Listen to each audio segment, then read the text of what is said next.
આકાશની ઉત્પત્તિ અને લયનું.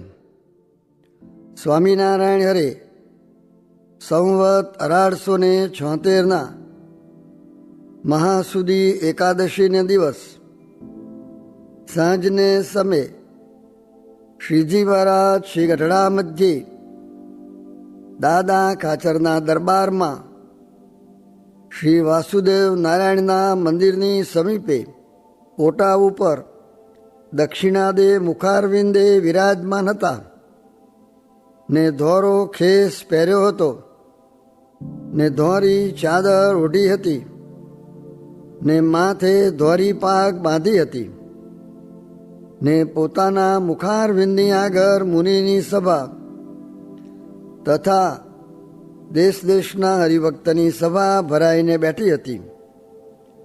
તે સમયે ભટ્ટ માહેશ્વર નામે વેદાંતી બ્રાહ્મણ હતો.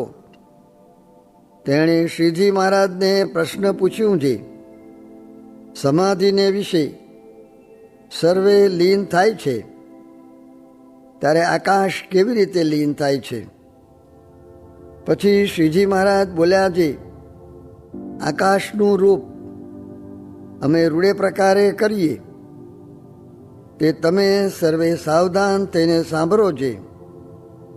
આકાશ તે અવકાશને કહીએ અને જે પદાર્થ રહે છે તે અવકાશમાં જ રહે છે અને તે પદાર્થમાં પણ આકાશ વ્યાપીને રહે છે અને એવું કોઈ પદાર્થ નથી જેને વિશે આકાશ ન હોય.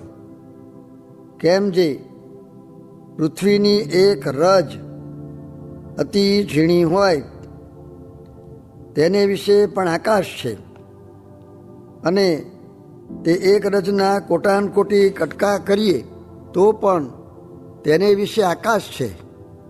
માટે આકાશની દૃષ્ટિએ જ્યારે જોઈએ ત્યારે પૃથ્વી આદિક ચારભૂત દેખાતા નથી, એકલો આકાશ જ દેખાય છે.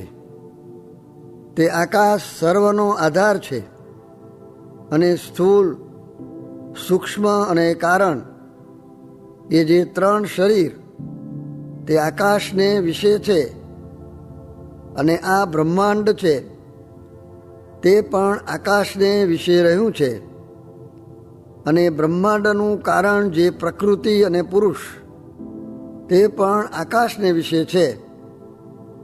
એવો જે આકાશ તે પ્રકૃતિ પુરુષ અને તેનું કાર્ય પિંડ બ્રહ્માંડ તે સર્વને માહી પણ રહ્યો છે ને સર્વનો આધાર થઈને બહાર પણ રહ્યો છે. એવો જે આકાશ તે તો સુષુપ્તિને વિશે અથવા સમાધિને વિશે લીન થતો નથી. અને કોઈ કહેશે જે આકાશાદિક પંચભૂત તો તમોગુણથી ઉપજ્યા છે, તે આકાશ પુરુષ અને પ્રકૃતિનો આધાર કેમ કહેવાય ને સર્વમાં વ્યાપક કેમ કહેવાય? તો એનો ઉત્તર એ છે જે પ્રકૃતિમાં જો અવકાશરૂપ આકાશ ન હોય તો જેમ વૃક્ષમાંથી ફળ પુષ્પાદિક બહાર નિસરે છે અને જેમ ગાયના પેટમાંથી વાછડું બહાર નિસરે છે તેમ પ્રકૃતિમાંથી મહત્તત્વ નિસરે છે. તે કેમ નિસરે? માટે પ્રકૃતિને વિશે આકાશ રહ્યો છે અને મહત્તત્વમાંથી અહંકાર નિસરે છે માટે મહત્તત્વમાં આકાશ રહ્યો છે અને અહંકારમાંથી ત્રણ ગુણ નિસરે છે માટે અહંકારને વિશે આકાશ રહ્યો છે અને તમોગુણમાંથી આકાશાદિક પંચભૂત નિસરે છે માટે તમોગુણને વિશે પણ આકાશ રહ્યો છે અને તમોગુણમાંથી જે આકાશ નિસરે છે તે આકાશ તો તમોગુણનું કાર્ય છે અને વિકારવાન છે અને સર્વનો આધાર જે આકાશ છે તે નિર્વિકારી છે ને અનાદિ છે અને એવો સર્વાધાર જે આકાશ છે તે આકાશને બ્રહ્મ કહીએ ચિદાકાશ કહીએ અને એ આકાશને વિશે પુરુષ ને પ્રકૃતિ તે સંકોચ અવસ્થાને અને વિકાસ અવસ્થાને પામે છે. કેવી રીતે? તો જ્યારે પુરુષ પ્રકૃતિ સામું જુએ છે ત્યારે જેમ સ્ત્રી પુરુષ થકી સંતાનની ઉત્પત્તિ થાય છે તેમ પુરુષ જે પતિ અને પ્રકૃતિરૂપ જે સ્ત્રી તે થકી મહત્તત્વાદિક સંતાન ઉત્પન્ન થાય છે. એવી રીતે જે પ્રકૃતિ તે 24 તત્વ રૂપે ને પિંડ બ્રહ્માંડ રૂપે થાય છે એ પ્રકૃતિની વિકાસ અવસ્થા છે. અને જેટલા પ્રકૃતિના કાર્ય છે તેને વિશે પુરુષ પોતાની શક્તિએ કરીને વ્યાપકપણે રહે છે. તે પુરુષની વિકાસ અવસ્થા છે. અને જ્યારે કાર્ય કરીને પ્રકૃતિનું કાર્ય સર્વનાશ પામી જાય છે અને પ્રકૃતિ પણ પુરુષના અંગમાં લીન જેવી રહે છે, એ પ્રકૃતિની સંકોચ અવસ્થા છે. અને પુરુષ પણ પ્રકૃતિના કાર્ય સર્વનાશ પામ્યા ત્યારે પોતાને સ્વરૂપે રહ્યો એ પુરુષની સંકોચ અવસ્થા છે. જેમ કાચબો છે તે જ્યારે વિકાસને પામે છે ત્યારે પોતાના અંગ સર્વે બહાર કાઢે છે અને જ્યારે સંકોચને પામે છે ત્યારે સર્વે પોતાના અંગ તાણી લે છે. તે રૂંઢમૂંઢ થઈ રહે છે. તેમ પુરુષ પ્રકૃતિની સંકોચ વિકાસ અવસ્થા છે. અને એ પ્રકૃતિ ને પ્રકૃતિના કાર્યને વિશે અન્વય વ્યતિરેકપણું પુરુષનું જ છે. પણ સર્વનો આધાર એવો ચિદાકાશ તેનું નથી. કેમ જે સર્વાધાર હોય તે કોણ થકી વ્યતિરેક હોય? તે તો સદા સર્વમાં રહ્યો જ હોય. અને આ બ્રહ્માંડ છે તેને ચારે કોરે લોકાલોક પર્વત છે. તે ગઢની પેઠે રહ્યો છે અને તે લોકાલોકની બહાર તે અલોક છે. અને તે અલોકથી પર સપ્ત આવરણ છે અને તેથી પર એકલું અંધારું છે. અને તે અંધારાથી પર પ્રકાશ છે. તે પ્રકાશને ચિદાકાશ કહીએ. તેમજ ઊંચું પણ બ્રહ્મલોક સુધી કહેવાય. અને તેની પર સપ્ત આવરણ છે અને તે આવરણને પાર અંધકાર છે અને અંધકારને પાર પ્રકાશ છે. તે પ્રકાશને ચિદાકાશ કહીએ. અને તેમજ હેઠે પણ સપ્ત પાતાળ સુધી કહેવાય. અને તેથી હેઠા સપ્ત આવરણ છે અને તેથી હેઠો અંધકાર છે. તેથી હેઠો પ્રકાશ છે. તે પ્રકાશને ચિદાકાશ કહીએ. એવી રીતે બ્રહ્માંડની ચારે પાસે ચિદાકાશ છે અને બ્રહ્માંડની માય પણ છે.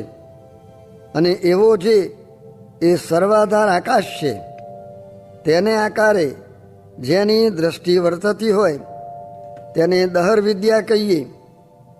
અને અક્ષી વિદ્યા આદિક ઘણી પ્રકારની બ્રહ્મવિદ્યા કઈ છે તે માહેલી એ પણ એક બ્રહ્મ વિદ્યા છે. અને એ ચિદાકાશ છે તે અતિ પ્રકાશવાન છે. અને તે ચિદાકાશ અનાદિ છે અને તેની ઉત્પત્તિ વિનાશ નથી. અને જે આકાશની ઉત્પત્તિ અને વિનાશ કયો છે તે આકાશ તો તમોગુણનું કાર્ય છે અને અંધકાર રૂપ છે. તેની લીનતા થાય છે. પણ સર્વનો આધાર એવો જે ચિદાકાશ તેની તો લીનતા થતી નથી. એવી રીતે તમારા પ્રશ્નનો ઉત્તર કર્યો. હવે તેમાં કોઈને શંકા રહી હોય તો પૂછો. પછી તે વેદાંતિ બ્રાહ્મણ તથા સર્વ હરિજન બોલ્યા છે, હવે કોઈને લેશ માત્ર સંશય નથી. ઇતિ વચનામૃતમ. એવી રીતે ગઢડા પ્રથમ પ્રકરણનું 46મું વચનામૃત જે તે થયું. કોટી જન્મે કસર ટળવાની હોય તે આજ ટળી જાય, ને બ્રહ્મરૂપ કરી મૂકે જો ખરેખર આ સાધુ મળે ને તે કહે તેમ કરે તો. સ્વામિનારાયણ. અરે સ્વામીએ વાત કરી છે દુર્લભમાં દુર્લભ સત્સંગ, ને દુર્લભમાં દુર્લભ એકાંતિકપણું, ને દુર્લભમાં દુર્લભ ભગવાન, એ ત્રણ વાત આપણને મળી રહી છે. સુકાઈ જાઓ, અન્ન મૂકી દિયો, વનમાં જાઓ કે ઘર મૂકી દિયો, તે કરતાં પણ આ સાધુની વાતો સાંભળવી તે અધિક છે. ને આ તો પુરુષોત્તમના વચન છે, ને ગુણાતીત વાતો છે, ને આ વાતોમાંથી તો અક્ષરધામ દેખાય છે. તે ભગવાન અક્ષરધામ ને મુક્તને લઈને એવા ને એવા જ આવ્યા છે, તેમાં ફેર ન સમજવો, ને મહિમા સમજાતો નથી, તેથી જીવ દુબળો રહે છે. સ્વામિનારાયણ. અરે સ્વામીએ વાત કરી છે આ જીવને જેટલું અંતરે સુખ રહે છે કે અન્ન વસ્ત્ર મળે છે તે સર્વે મોટા સંતની દ્રષ્ટિ વળે છે, પણ જીવ પોતામાં માલ માનીને આચાર્યને તથા મોટા સાધુને ઓશિયાળા કરે છે, પણ પોતે ઓશિયાળો થતો નથી.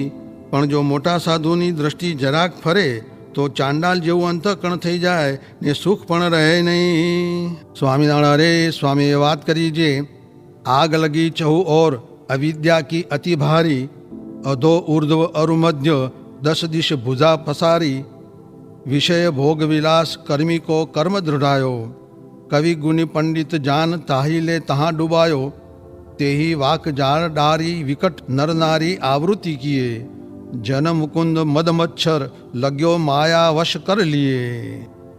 ત્યારે રૂપશંકરે કહ્યું છે મોરે તો હું એમ જાણતો છે અવિદ્યા બીજે ઠેકાણેથી અહીં આવે છે, ને હવે તો એમ જણાણું છે અવિદ્યા અહીં જ રહી છે. ત્યારે સ્વામી બોલ્યા છે અવિદ્યાનો જન્મ જ અહીં છે, અને બીજે ઠેકાણે તો અવિદ્યાનું સાસરું છે. તે જ્યાં ત્યાં જઈને અવિદ્યાને પોતાનું રૂપ ઉઘાડું કરવું છે, અને અમારે અમારું સ્વરૂપ ઉઘાડું કરવું છે. અને બીજાના મનમાં તો એમ છે જે જૂનાગઢનું તો સ્વામી નહીં હોય ત્યારે પડી ભાંગશે, પણ મહારાજની ને મોટા સાધુની દ્રષ્ટિ છે તો સર્વોપરી કરવું છે. ને વીજળીનો ઝબકારો દેખીને ગધેડીએ પાટું નાખવા માંડી, તેણે કરીને વીજળી આળસવાની છે નહીં, પાટું નાખી નાખીને પગ તો ભાંગી જશે. તેમ અવિદ્યાએ કરીને પોતાના જીવનું તો ભૂંડું કરશે, ને મહારાજનું ને મોટા સાધુનું કર્તવ્ય હશે તે તો ખોટું નહીં જ થાય. સ્વામિનારાયણ. હરે સ્વામીએ વાત કરી છે મારે તો જીવને ભગવાન વિના બીજે જોડવા નથી, ને તમને પ્રવૃત્તિમાંથી છોડાવીને સુખે ભજન કરાવીશ, એ વગેરે ઘણી તરેની વાતો કરી. આ તો દિશ માત્ર લખી છે. હરિશંકરભાઈએ પૂછ્યું છે તમે તો અંતર્જામી છો, તેથી તમારી આગળ પ્રાર્થના કરવી ઘટતી નથી. ત્યારે સ્વામીએ ઉત્તર કર્યો છે અંતર્જામી આગળ પણ પૂછવાનું હોય તે પૂછવું, ને કહ્યું કે તમારે અહીં પણ ભગવાનના ધામના જેવું સુખ માનવું, ને તમારે પૂર્વનો સંસ્કાર બળ્યો છે માટે ભજન કર્યા કરવું. ને વરતાલમાં બધા માણસ મારામાં તણાઈ ગયા, ને કેટલાકે ધોતિયા ઓઢાડ્યા, ને હું તો મહારાજની મૂર્તિ સામું જોઈ રહ્યો એમ પોતાના સામર્થ્યની વાત કરી. સ્વામિનારાયણ. હરે સ્વામીએ વાત કરી છે ગોંડલના ગરાસિયા હઠીભાઈએ મુક્તાનંદ સ્વામીની વાતો 12 દિવસ સાંભળી તે શલ્ય પેસી ગયા, પણ રાજા ને જવાન તેથી સત્સંગ થયો નહીં. પછી 12 વર્ષે સત્સંગ પોતાની મેળે કર્યો. હરે સ્વામીએ વાત કરી છે માની હોય તેને માન આપીને જીતવો, ને ગરવીને દીન થઈ જીતવો, ને ગરીબને દબાવીને જીતવો, ને લોભીને પદાર્થ આપીને જીતવો, એમ સર્વેને જીતી લેવા. ને મહારાજે મને કહ્યું છે તમે તો ઇન્દ્રાણી છો, ને બીજા તો ઇન્દ્ર છે, ને ઇન્દ્ર તો ઘણાય થઈ જાય, ને ઇન્દ્રાણી તો એક જ રહે, તેમ બીજા તો ઘણાય થઈ જશે, ને તમે તો એક જ છો.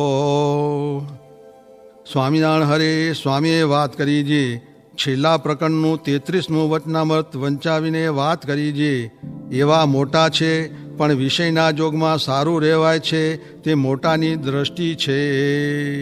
સ્વામિનારાયણ. હરે સ્વામીએ વાત કરી છે સાધુ થાવો એટલે થઈ રહ્યું, તે થયો એટલે ભગવાનના ખોળામાં બેઠો. તે કહ્યું છે જે સાધવો હૃદયમ મમ, ભગવાનને રહેવાનું ઠેકાણું સાધુ. આ તો હળદરનો ગાંઠિયો એક આવ્યો એટલે ગાંધી થઈ બેઠા. તેણે શું? સ્વામિનારાયણ હરે સ્વામીએ વાત કરી છે, જેટલું આ જગત પ્રધાન છે, જેટલી સ્ત્રી પ્રધાન છે ને જેટલો છોકરો પ્રધાન છે, તેટલો સાધુ સમાગમ નથી ને સમાગમની કસર રહે છે, એટલે એ પ્રધાનપણે રહે છે.